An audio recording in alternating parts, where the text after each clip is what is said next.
पूर्णिमा का व्रत करने का कारण क्या है बताइए। आप इतने सालों से कर रही हो, कई माताएं कर रही होंगी पूर्णिमा का व्रत, एक समय फलाहार करती हैं, एक समय भोजन करती हैं।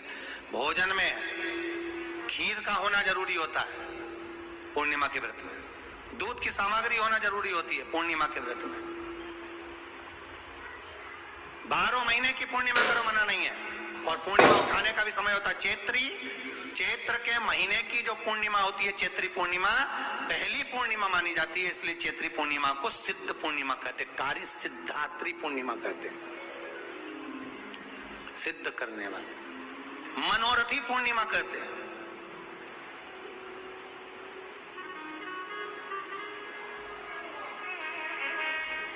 मनोरथी पूर्णिमा, इसलिए पूर्णिमा का व्रत कहां से उठाया जाता है? चैत्र के महीने की पूर्णिमा से पूर्णिमा का व्रत उठाया जाता है कि मैं महीने की पूर्णिमा करूंगी तो चैत्र पूर्णिमा से उसको उठा लिया जाता है। और उसका एक नियम रहता है, आप फलाहार करें अपनी जगह पर एक समय भोजन कर रहे हैं अपनी जगह पर, भोजन के साथ में मीठे के साथ थोड़ा दूध की सामग्री होना जरूरी होती है।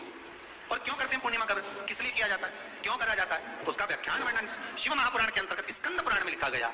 स्कंद पुराण में वर्णन किया है श्री वेदव्यास जी महाराज ने, कहा ये पूर्णिमा का व्रत इसलिए किया जाता है कि व्यक्ति का जब मन गलत भ्रम में जाने लगता है, मन जब गलत जगह पर जाने लगता है, तो ये मन को गलत जगह पर ले जाने वाला कौन होता है? तो कहा ये चंद्र होता है। व्यक्ति की राशि के अंतर्गत, व्यक्ति की पत्रिका के अंतर्गत, व्यक्ति की ग्रह दशा के अंतर्गत जब चंद्र बेकार चलता है तो व्यक्ति अच्छा करते करते भी बेकार करने लग जाता है। चंद्र डोल रहा है।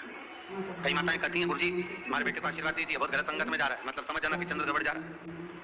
बेटी अगर गलत मार्ग पर जा रही है, बेटी अगर गलत संगत में जा रही है, किसी अन्य व्यक्ति को आकर्षित हो, चंद्र गड़बड़ हो रहा है, उसका चंद्र कहीं जा रहा है। कोई पुरुष, कोई लड़का, कोई गलत मार्ग पर जा रहा है, चंद्र गड़बड़ हो रहा है।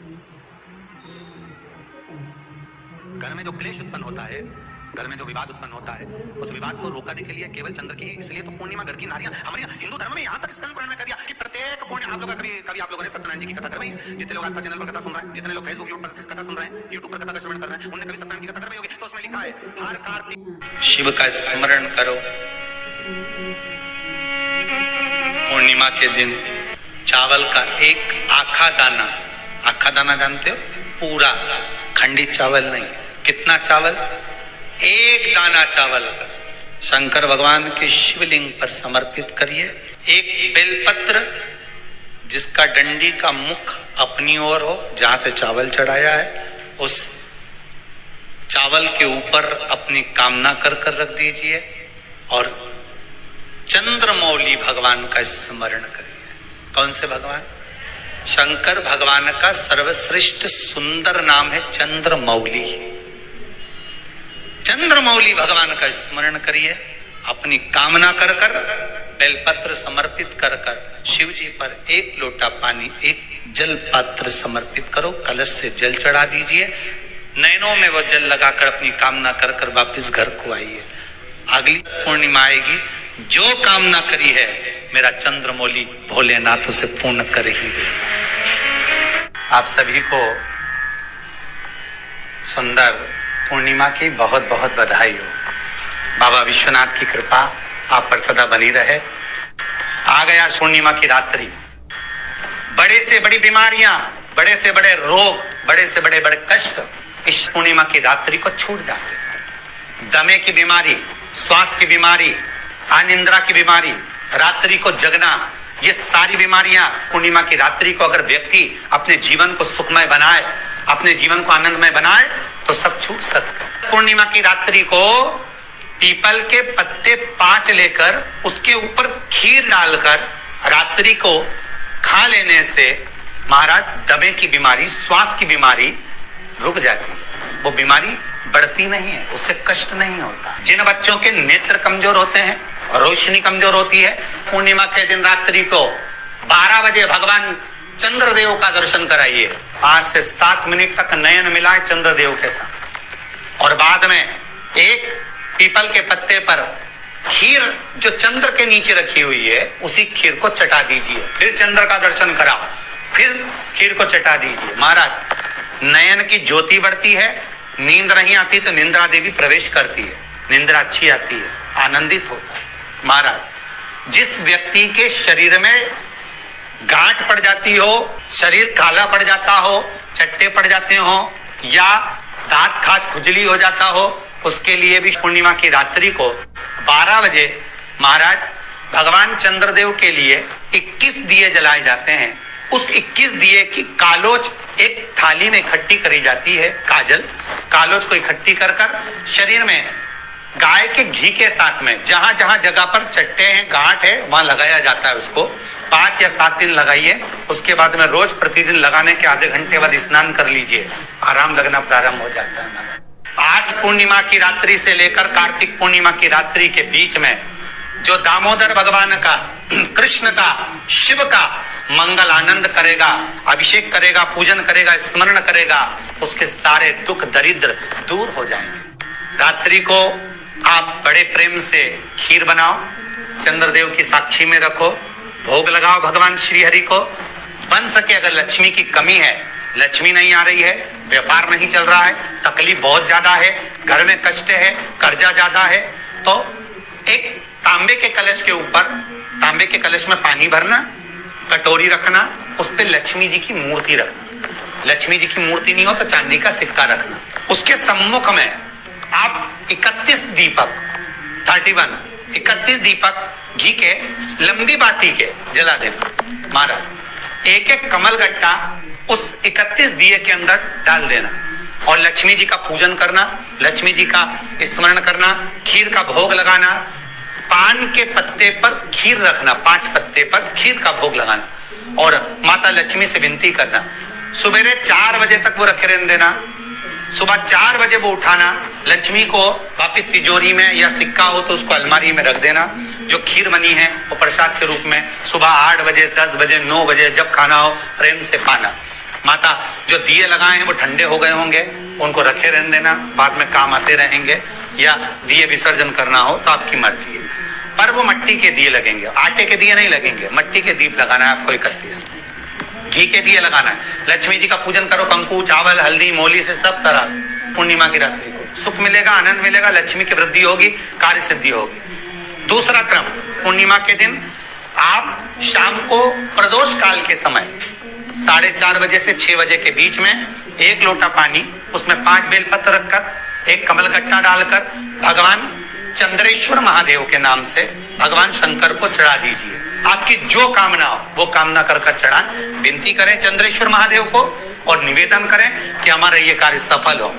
केवल पूर्णिमा के दिन चढ़ाइए, कार्तिक पूर्णिमा तक क्या फल मिलता है हमको जरूर बताइए। भी पूर्णिमा की रात्रि को और कार्तिक पूर्णिमा की रात्रि को गर्भवती नारी अपनी नाभि पर यदि चंद्र की दृष्टि पड़वा लेती है तो बच्चा विकलांग पैदा नहीं होता है।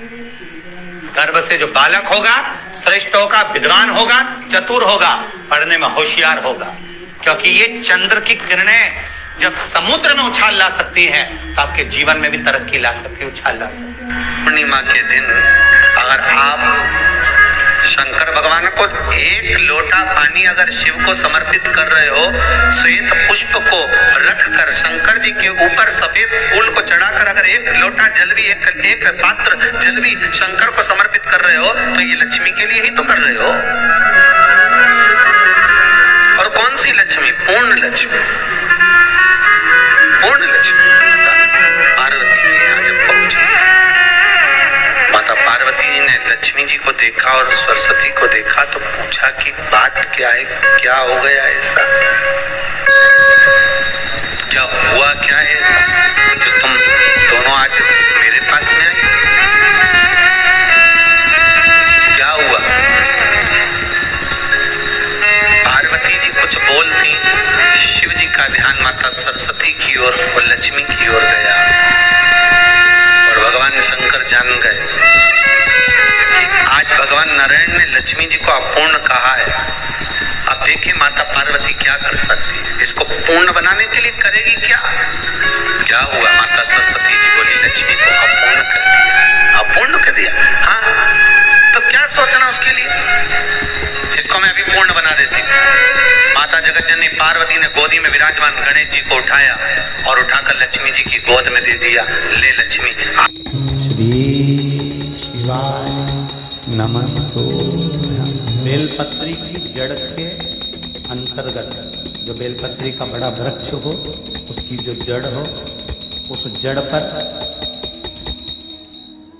लाल चंदन घिसकर या लाल चंदन से कटोरी में घिसकर लेकर जाएं।